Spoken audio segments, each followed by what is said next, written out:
FORA.tv. Idea Immersion. Visit us at www.fora.tv.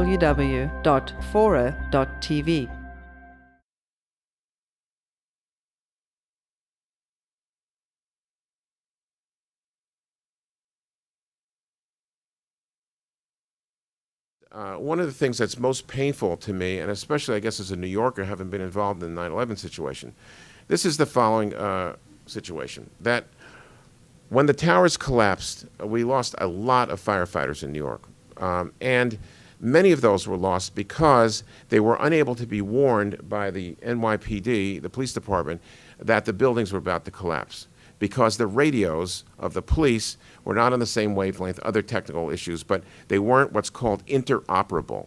There wasn't an ability to say, you got to get out of there right now. So the firemen, when they're doing their thing, the buildings collapsed, and we lost a lot of them. This seems to me emblematic of the whole thing that we're talking about, because if I was somebody who could do this, I would say, you have 6 months to get this fixed. There should not be a community in the United States where first responder agencies cannot communicate with each other in a disaster. Lo and behold, I'm in New Orleans a few days after Katrina. What's going on? The first responder agencies couldn't talk to each other because they had different wavelength radios. 4 years later, same problem.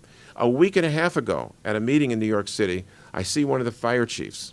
I said, Chief, what's the situation with the interoperability of our radios? Is it working? And he stood there for 5 minutes and gave me a long list of the things they'd bought and the list of issues and the challenges they're facing. I said, but Chief, I understand, but like if tomorrow something happened, are we ready to communicate among fire, police, EMS? He said, almost.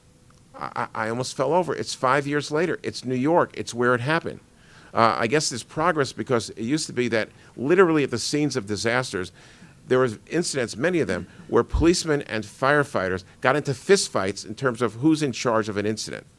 They both have divers that go after to rescue people. They both have hazmat teams. And literally conflicts at the scene were problematic. Now, I actually thought that this was something, sort of big city politics, and we were very chagrined to find out. We have a house up in a very small town in western Massachusetts.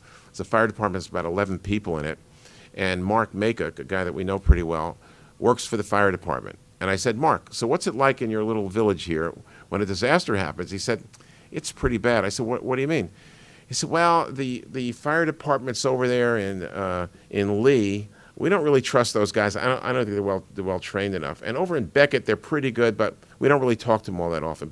So I said, well, what about the Monterey police? Are there 4 policemen in Monterey? I don't know, but the 4 policemen and the fire guys don't really speak to each other that well, and they won't do joint training. So it isn't just a problem of the big cities and the big bureaucracies. It seems to be kind of an embedded issue with how people and agencies work or don't work with each other, as the case may be.